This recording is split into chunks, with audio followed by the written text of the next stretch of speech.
இதுதான் அந்த மாதிரி லூசுத்தனமான 10 பொருத்தத்தை பார்க்காதீங்கன்னு ஏன் சொல்றேன்னா, இந்த எடுத்த உடனேயே நீச்ச லக்னாதிபதி 6ஆம் அதிபதியாகவும் செயல்படுவார். நீச்சனான 6ஆம் அதிபதிக்கு சஷ்டாஷ்டகமாக இருக்கிற 7ஆம் அதிபதியோட புக்தியில எப்படிமா கல்யாணம் நடக்கும்? எந்த அறிவியல் இந்த ஜோசியர் ஜாதகத்தை பார்த்து உங்களுக்கு கொடுத்தாங்க அப்படின்னு கேட்டேன். வணக்கம், நான் உங்கள் விக்கி ப்ரோஸ். நமக்கு வேத ஜோதிட ஞானத்தை வழங்கிய ஆதித்ய குருஜி ஐயா அவர்களுக்கு நமது நன்றிகள். அடிக்கடி பொது வெளியில நீங்க பாட்டுக்கு 10 பொருத்தம்லாம் வந்து ஒரு முட்டாள்தனமான ஒரு விஷயங்க. 10 பொருத்தம்ன்றது இந்த காலத்துக்கு ஒவ்வாத ஒரு விஷயங்க. 10 பொருத்தத்தை நீங்க பாட்டுக்கு உங்களுக்கு தெரியாம நிறைய விஷயம் அப்படின்ற மாதிரியான 10 பொருத்தத்தை தாக்கியே பேசுறீங்களே அப்படின்ற மாதிரியான சில பேர் கேள்வி கேட்குறீங்க, சில இடத்துல இருக்கிறீங்கல்ல. இன்னைக்கு ஒரு ஜாதகத்தை எடுத்து வந்திருக்கிறேங்க. இன்னைக்கு ஒரு ஜாதகன்றதோட இது நான் உங்ககிட்ட பெர்மிஷன் கேட்கல, ஆனா நான் உங்ககிட்ட சொன்னேன் 10 பொருத்தத்தை களி ஊத்துறேன்னு, இதுல கூட உங்களுக்கு சில விஷயம் புரியலையா அப்படின்னு. என்ன அப்படின்னா, ஓகே, ஜாதகம் இதுதாங்க ஜாதகம், பொண்ணோட ஜாதகம்.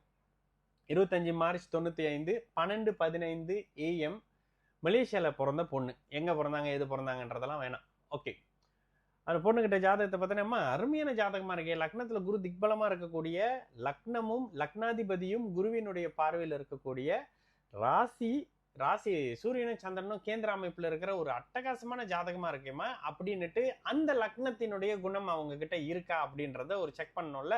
அதுக்கான விஷயத்த செக் பண்ணிக்கிட்டு இருக்கிறேன். ஓகேங்களா, அதுக்கான விஷயத்த அவங்க கிட்ட செக் பண்றேன். ஓகே, அவங்க ஆமாங்க இந்த மாதிரியான விஷயம் இருக்கு, பிறந்ததுல இருந்து இந்த மாதிரியான விஷயங்கள்லாம் இருக்கு. ஓகே, எல்லாம் ஓகே தான். போன வருஷம், அதாவது 2025 பிப்ரவரியில இருந்து இந்த வருஷம் வரைக்கும் ரிலேஷன்ஷிப் சம்மந்தப்பட்டு ஏதாவது பிரச்சனை இருந்ததா, இந்த ரிலேஷன்ஷிப் பார்ட்னர்ஷிப் மாதிரியான விஷயங்கள்ல ஏதாவது பிரச்சனை இருந்ததா அப்படின்னு கேட்ட உடனே, அண்ணா அதை பத்தி பேசத்தானே வந்தேன்.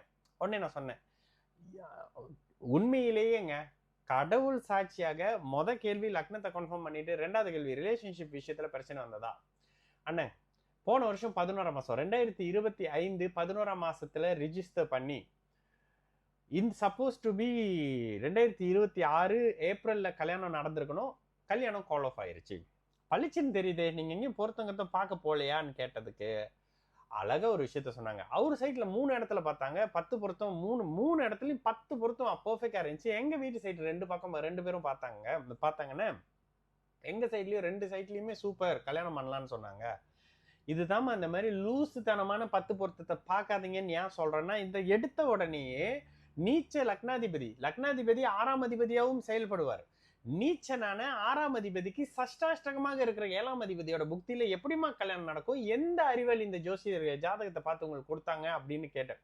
10 பொருத்தம் முட்டாள்தனம்ன்றதுக்கான அப்படியே லைட் போட்டு காட்டின மாதிரி ஒரு விஷயம். டைரக்டா பாயிண்ட்க்கு வந்தாச்சு. அப்ப எப்பங்க இந்த பொண்ணு கல்யாணம் நடக்கும்? லக்னத்துல குரு இருக்காரு, லக்னாதிபதி அப்படி இருக்காரு, இப்படி இருக்காரு, எல்லாம் ஓகே தான்.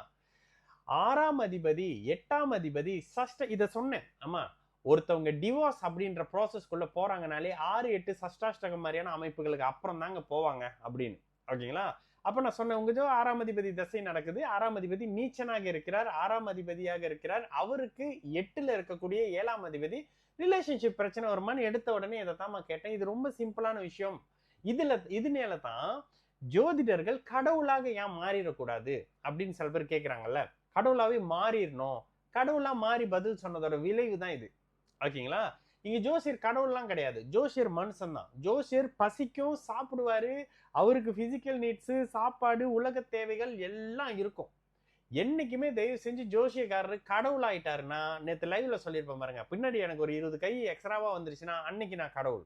அது வரைக்கும் நான் ஜோசியர் தான். ஜோதிடர் என்பவர் கணித நிபுணர் தானே தவிர கடவுளா மாற முடியாது, சாமியாரா மாற முடியாது. அதெல்லாம் வேற செக்ஷனுங்க.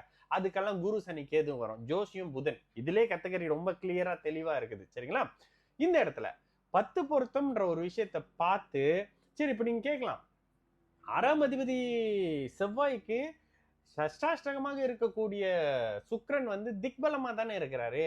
திக்பலமா தான் இருக்கிறாரு, ஆனா 6ஆம் அதிபதிக்கு திக்பலமா இருக்கு. 6ஆம் அதிபதிக்கு 8ல இருக்கிறாரு, நீச்சனுக்கு 8ல இருக்கிறாரு. நீச்சனுடைய பார்வையில இருக்காருன்னு கூட சொல்லலாம். ஆனா நல்ல வேலையாக நெருக்கமான பார்வை அமைப்புகள் இல்ல. ஆனாலும் பாதிக்குமா? பாதிக்குங்க. பளிச்சுன்னு இதை எடுத்த உடனே கேட்டணும். இதுதான் ஜோசியத்துல சொல்லப்படுற விஷயம். எல்லாம் தெரியற மாதிரி பேசுறாரு, சின்ன வயசுலயே பேசுறாருன்னா இல்லன்றத ப்ரூஃப் பண்ணி போடுங்க. இல்லன்றங்க இல்லைங்க, இவர் சொல்றது ஏதோ இல்ல, இந்த சஷ்டாஷ்டத்துல தான் கல்யாணம் பண்ணி 10 பொருத்தம் சொன்ன மாதிரி கல்யாணம் பண்ணி ஜாம்னு குடும்பம் நடத்திக்கிட்டு இருக்காங்கன்னு யாராவது ஒரு ஆள் போடுங்க.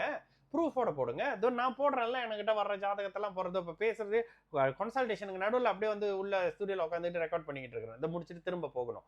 அப்ப இந்த இடத்துல ஒரு கண்ணுக்கு அப்படியே பளிச்சுன்னு தெரியிற ஒரு விஷயத்த கொண்டு போய் ஒரு பாலுங்குனியில தள்ளி தள்ளி விட்டுருக்கிறீங்க. இவ்வளவுதான் விஷயம். ஓகேங்களா? அப்போ இந்த இடத்துல புதிதாக ஜோசியம் கத்துக்கணும்னு நினைக்கிறவங்களுக்கு சஷ்டாஷ்டகம் 6-8னா என்ன, லக்னாதிபதி, தசாநாதன், 7ஆம் அதிபதி, இதெல்லாம் கத்துக்கிட்டீங்கன்னு வச்சுக்கோங்களேன். நம்ம கடவுள் இல்லப்பா, கடவுள் ஆல்ரெடி சில விஷயத்தெல்லாம் பண்ணி வச்சுட்டாரு. நம்ம பார்த்து சொல்ற சாதாரண ஒரு பேச்சை யூஸ் பண்ணக்கூடிய புதன் சார்ந்த ஒருத்தர், புதனுடைய துறையில இருக்கக்கூடிய ஜோதிடர் அப்படின்றது தெரிஞ்சிடும். இதுக்கு ஜோதிடர் வந்து கடவுளாக இருக்க வேணாம், அவரா இருக்க வேணாம், இவரா இருக்க வேணாம், யாராவுமே இருக்க வேணாம், மனுஷனா இருக்கணும்.